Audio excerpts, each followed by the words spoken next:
Hello friends, welcome to our channel Dhanas screen life.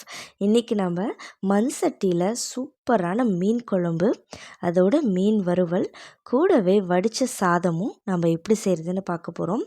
மீன் வந்துட்டு 11 o'clock மேலே தான் வாங்கிட்டு வந்தாங்க. 12:30 இல்லை 1 நம்ம ரெடி பண்ணணும். சட்டுன்னு 3 சைமல்டேனியஸாக எப்படி செய்கிறதுன்னு பார்க்கலாம். ரொம்பவே டேஸ்ட்டாக செய்ய போகிறோங்க. வாங்க எப்படி செய்கிறதுன்னு பார்ப்போம். 3 கிலோ அளவுக்கு மீன் வாங்கிட்டு வந்திருந்தாங்க.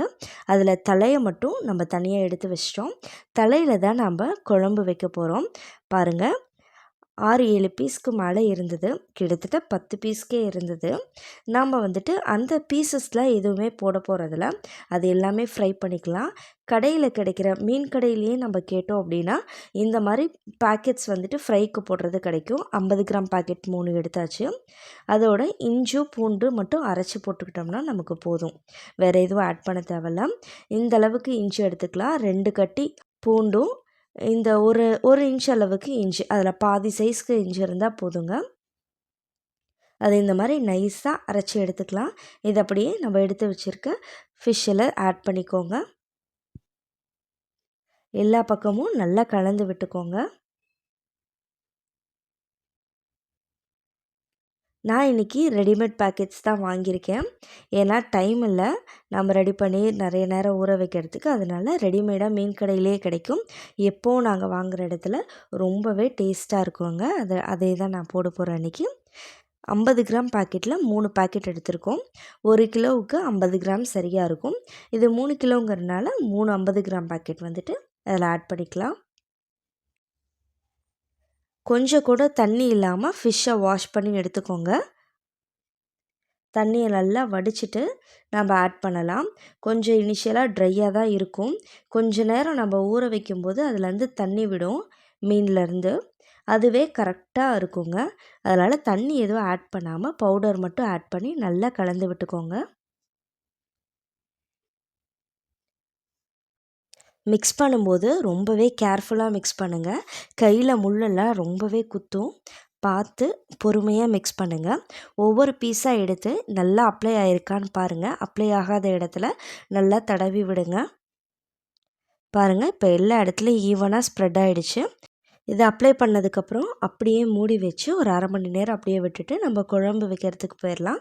உங்களுக்கு டைம் இருந்தது அப்படின்னா 2 மணி நேரம் 3 மணி நேரம் கூட நீங்கள் நல்லா ஊற வைக்கலாம். இல்லை ஃப்ரிட்ஜில் வச்சு கூட நீங்கள் ஊற வச்சுட்டு அதுக்கப்புறம் பொரிச்சு எடுக்கலாம். இன்றைக்கி நமக்கு டைம் இல்லாதனால இதை போட்டுட்டு அப்படியே மூடி வச்சுட்டு அடுத்தது குழம்பு வைக்க போகிறோம்.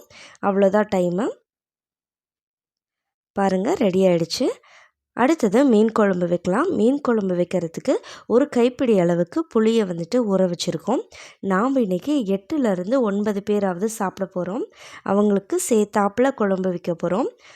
ஒரு கைப்பிடி அளவுக்கு புளியை ஊற வச்சோம்னா போதும். ஒரு மிக்ஸி ஜாரில் 15லேருந்து 20 சின்ன வெங்காயத்தை கட் பண்ணி போட்டுக்கலாம். 2 தக்காளி சேர்த்துக்கோங்க. இதை நீங்கள் வணக்கி ஆட்டி ஊற்றுனீங்கன்னா ரொம்பவே டேஸ்ட்டாக இருக்கும். இப்போது நாம் பச்சையாகவே அரைச்சிட்டு நம்ம ஆட் பண்ண போகிறோம். இப்போது ஒரு வானல் வச்சுக்கலாம். மீன் குழம்புக்கு மண் சட்டி தாங்க ரொம்பவே டேஸ்ட்டாக இருக்கும். ட்ரை பண்ணி பாருங்கள். ஆனால் இரும்பு பாத்திரம் வச்சிடாதீங்க. புளி ஊற்றி செய்கிற எந்த ஒரு பொருளுக்குமே இரும்பு யூஸ் பண்ணக்கூடாது. இப்போது மண் சட்டி வச்சுக்கலாம். சூடானதும் அதில் 3லேருந்து 4 ஸ்பூன் அளவுக்கு நல்லெண்ணெய் ஆட் பண்ணிக்கோங்க.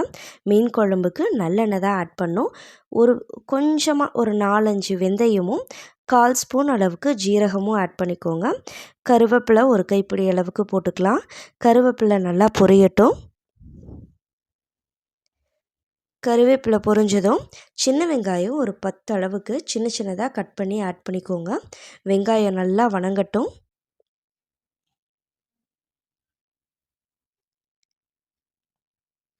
வெங்காயத்தோடு நீங்கள் பூண்டும் ஆட் பண்ணிக்கோங்க. சின்னதாக கட் பண்ணி வச்சுருக்க பூண்டு, நம்ம அரைக்கும் போது பூண்டு எதுவும் ஆட் பண்ணலை. இதில் வந்துட்டு பூண்டு சின்னதாக கட் பண்ணி வச்ச பூண்டு ஆட் பண்ணிக்கோங்க. கரைச்சி வச்ச புளியும் நம்ம ஊற்றிக்கலாம். ஃபர்ஸ்ட்டே நம்ம புளியை ஊற்றினோம் அப்படின்னா ரொம்ப டேஸ்ட்டாக இருக்கும்.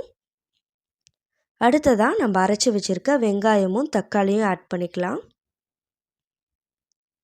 ஆட் பண்ணி நல்லா மிக்ஸ் பண்ணி விடுங்க. நம்ம எல்லாமே பச்சையாக ஆட் பண்ணுறதுனால 10 நிமிஷமாவது குறைஞ்சது நல்லா கொதிக்க விடணும். நம்ம வெங்காயமும் தக்காளியும் நல்லா திக்னஸ்க்காக தான் நம்ம ஆட் பண்ணுறோம். 1/2 ஸ்பூன் அளவுக்கு மஞ்சள் தூள், 1 ஸ்பூன் அளவுக்கு மிளகாய் தூள் ஆட் பண்ணிக்கோங்க. கொத்தமல்லி தூள் வீட்டில் அரைச்சது 4 ஸ்பூன் அளவுக்கு ஆட் பண்ணியிருக்கோம். இந்த கொத்தமல்லி தூளில் கடலைப்பருப்பு, அரிசி இதெல்லாமே வறுத்து ஆட் பண்ணியிருக்கனால நல்லா திக்னஸை நமக்கு கொடுக்கும். வெறும் வர கொத்தமல்லியாக இருந்தது அப்படின்னா, தனி கொத்தமல்லி தூளாக இருந்தது அப்படின்னா நீங்கள் 2 ஸ்பூன் அளவுக்கு ஆட் பண்ணால் போதும். பாருங்கள், இப்போ மசாலா எல்லாமே மிக்ஸ் பண்ணியாச்சு. தேவையான அளவுக்கு தண்ணி சேர்த்துக்கோங்க.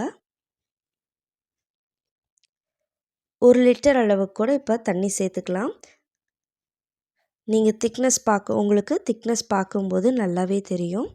அதை பார்த்து கொஞ்சம் தண்ணி சேர்த்துக்கோங்க. இப்போது தேவையான அளவுக்கு உப்பும் சேர்த்துக்கோங்க.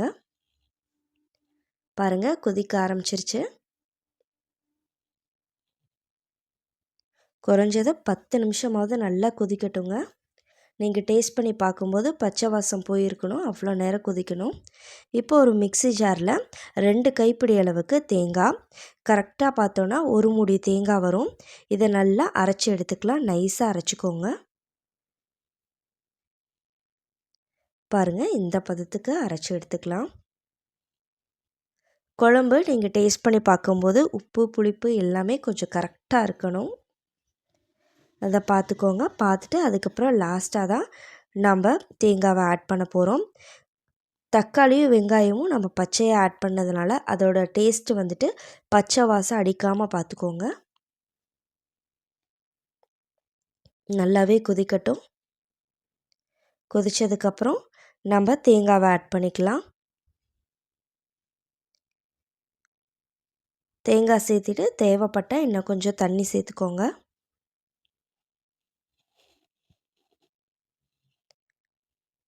தேங்காய் சேர்த்துட்டு சரியாக 3 நிமிஷம் மட்டும் நீங்கள் கொதிக்க விட்டிங்கன்னா போதும். குழம்பு ரெடி ஆகிடும்.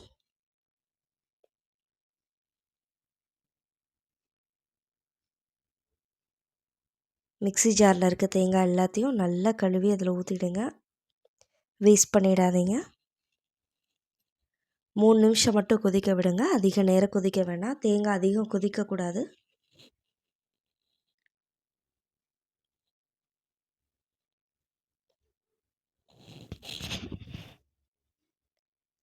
பாருங்கள், இப்போ தான் கொதிக்க ஆரம்பிக்குது.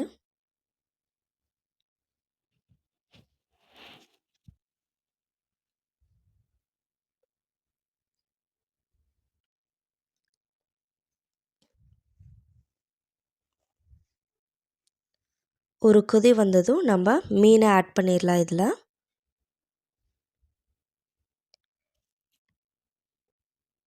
திக்னஸும் கரெக்டாக இருக்குது.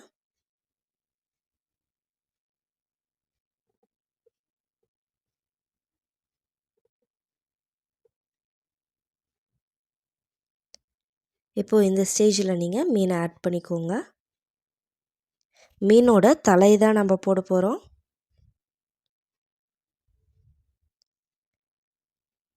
மீன் வேகிறதுக்கு ரொம்ப நேரம்லாம் ஆகாதுங்க. சரியாக 4 நிமிஷம் இல்லை 5 நிமிஷம். அதுக்கு மேலே விடவே விடாதீங்க, எல்லாம் குழஞ்சிரும். 5 நிமிஷமே அதிகம். அதுக்குள்ளே ஒரு 2, 3 நிமிஷம் பாருங்கள். இல்லை 4 நிமிஷத்தில் ஆஃப் பண்ணிவிடுங்க. 5 நிமிஷம் கூட விடாதீங்க. லைட்டாக ஒரு கொதி வந்ததுமே ஸ்டவ் ஆஃப் பண்ணிடலாம் நீங்கள் மீனை போட்டுட்டு. இப்போ மூடி வச்சிடலாம். எல்லா பீஸும் ஆட் பண்ணியாச்சு. இப்போ மூடி வச்சுட்டு ஒரு 2 நிமிஷம் வெயிட் பண்ணுவோம். மீன் குழம்பு கொதி வரத்துக்குள்ளே நம்ம சாதத்துக்கு உழைய வச்சிடலாம். 2 டம்ளர் அளவுக்கு சாதம் வச்சுருக்கோம். இந்த பாத்திரத்தில் பாதி பாத்திரம் அளவுக்கு தண்ணி வச்சுருக்கோம். இப்போ ஸ்டவ்வை ஆன் பண்ணிவிட்டு தண்ணி கொதி வரட்டும். ஒரு பிளேட்டை போட்டு மூடி வச்சுருங்க. தண்ணி கொதிக்கட்டும். அரிசியை நல்லா களைஞ்சிட்டு நம்ம அடுத்தது அதில் போட்டுடலாங்க. பாருங்கள், மீன் குழம்பு கொதி வந்துருச்சு. கரெக்டாக 2 நிமிஷம் தான், இன்னும் ஒலை கூட காயலை. இப்போ ஸ்டவ்வை ஆஃப் பண்ணிடலாம். ஸ்டவ் ஆஃப் பண்ணது கூட நல்லா கொதி வரும், மண் பாத்திரங்கிறனால. அதனால் டக்குன்னு ஸ்டவ்வை ஆஃப் பண்ணிவிடுங்க. பாருங்கள், இப்போ ஸ்டவ்வை ஆஃப் பண்ணியாச்சு, ஆனாலும் கொதி வருது. அடுத்தது பாருங்கள், சாதம் செய்கிறதுக்கு ஒலை கொதிஞ்சிருச்சு. இப்போது நம்ம அரிசியை நம்ம அதில் போட்டுடலாம். இதில் தண்ணி மெஷர்மெண்ட்டே கிடையாதுங்க. நீங்கள் பாட்டுக்கு தண்ணி தாராளமாக விடலாம். ஆனால் ரொம்ப அதிகமாகவும் விடாதீங்க. ஓரளவுக்கு இந்த அளவுக்கு இருந்தால் போதுங்க. இப்போ மூடி வச்சு ஒரு 5 நிமிஷம் வெயிட் பண்ணலாங்க. ஒரு 5 நிமிஷத்தில் இந்த தட்டத்தை தூக்கும் பாருங்கள். இந்த பதம், இந்த மாதிரி தண்ணி வெளியே வந்துச்சு அப்படின்னா உடனே அந்த பிளேட்டை எடுத்துகிட்டு ஒரு கிளறு விட்டீங்க அப்படின்னா சூப்பராக அது பாட்டுக்கு வெந்துக்கிட்டே இருக்கும். எதுவுமே உங்களை டிஸ்டர்ப் பண்ணாது. அரிசி நல்லா வெந்ததுக்கப்புறம் நம்ம ஸ்டவ் ஆஃப் பண்ணால் போதும். கொதி வருது பாருங்கள், ஓரளவுக்கு வெந்திருக்கு. அடுத்தது நம்ம ஃபிஷ் ஃப்ரை பார்த்துடலாம். அது பாட்டுக்கு வேகட்டும். ஃபிஷ் ஃப்ரைக்கு லைட்டாக தண்ணி விட்டுருக்கு. அதை அப்படியே நல்லா மிக்ஸ் பண்ணி விடுவோம். மிக்ஸ் பண்ணி விட்டால் எல்லாம் கரெக்டாக கலந்துரும். ரெடி ஆகிடுச்சு. இப்போ ஸ்டவ் ஆன் பண்ணி ஒரு வானல் வைக்கலாம். எப்போவும் ஃபிஷ் ஃப்ரை பண்ணுறதுக்கு அதிகமான ஆயில் விடாதீங்க. அந்த ஆயிலை திரும்ப யூஸ் பண்ண முடியாது. அதனால் கொஞ்சமாகவே ஆயில் விட்டு டீப் ஃப்ரை பண்ணி எடுத்துக்கலாம். பாருங்கள், இந்தளவுக்கு எண்ணெய் ஊற்றிட்டு அதில் நம்ம 2 பீஸோ 3 பீஸோ, இந்த வானல் ரொம்பவே சின்னது தான், 2 ஃப்ரை தான் பண்ண முடியும். பாருங்கள், போட்டாச்சு. இந்த சைடு சாதம் நல்லா வெந்துருச்சு. நம்ம எடுத்து நசுக்கி பார்த்தோம் அப்படின்னா நல்லா குழஞ்சி வந்துச்சு அப்படின்னா சாதம் வெந்துருச்சுன்னு அர்த்தம். பாருங்கள், பர்ஃபெக்டாக ரெடி ஆகிடுச்சு. இப்போ நம்ம ஸ்டவ் ஆஃப் பண்ணிவிட்டு வடிச்சிடலாம். மீன் அது பாட்டுக்கு பொரியட்டும். மீடியம் ஃப்ளேமில் வச்சுக்கலாம்.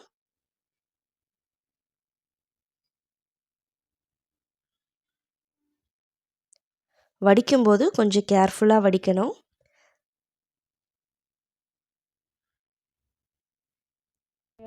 அவ்வளோதாங்க, ரெடி ஆகிடுச்சு. சூப்பரான சாதம். நம்ம வடித்து சாப்பிடும்போது நல்லா உதிரி உதிராக சாதம் இருக்குங்க. டேஸ்ட்டாகவும் இருக்கும்.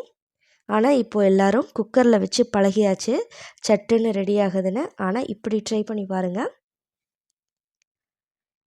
இங்கே ஃபிஷ்ஷும் நல்லா ரெடி ஆகிடுச்சு, ஃப்ரை ஆகிடுச்சு. திருப்பி போட்டு நம்ம எடுத்தாச்சுங்க. கலர் பாருங்கள், சூப்பராக இருக்குது. இதில் மசாலா தனியாலாம் பேந்து வராது, அதோடு சேர்த்து இருக்கும். உதிர்ந்து வராது. ரொம்பவே டேஸ்ட்டாக இருந்ததுங்க. நம்ம இந்த மசாலா ஆட் பண்ணும்போது உப்பு எதுவுமே ஆட் பண்ணலை, அதுலேயே உப்பு இருந்தது. அதனால் எக்ஸ்ட்ரா தேவையில்லை. அடுத்த பேட்ச் இதே மாதிரியே போட்டு பொரித்து எடுத்துக்கலாம். இப்போ நம்மளோட லஞ்ச் ரெடி ஆகிடுச்சு. வடித்த சாதமும் மீன் குழம்பும் மீன் வறுவலும் ரொம்பவே டேஸ்ட்டாக இருந்ததுங்க. நீங்களும் இதே மாதிரி ட்ரை பண்ணி பாருங்கள். மீன் குழம்பு இப்போ பிளேட்டை ஓப்பன் பண்ணும்போது அவ்வளவு வாசனை மணமாக இருந்தது.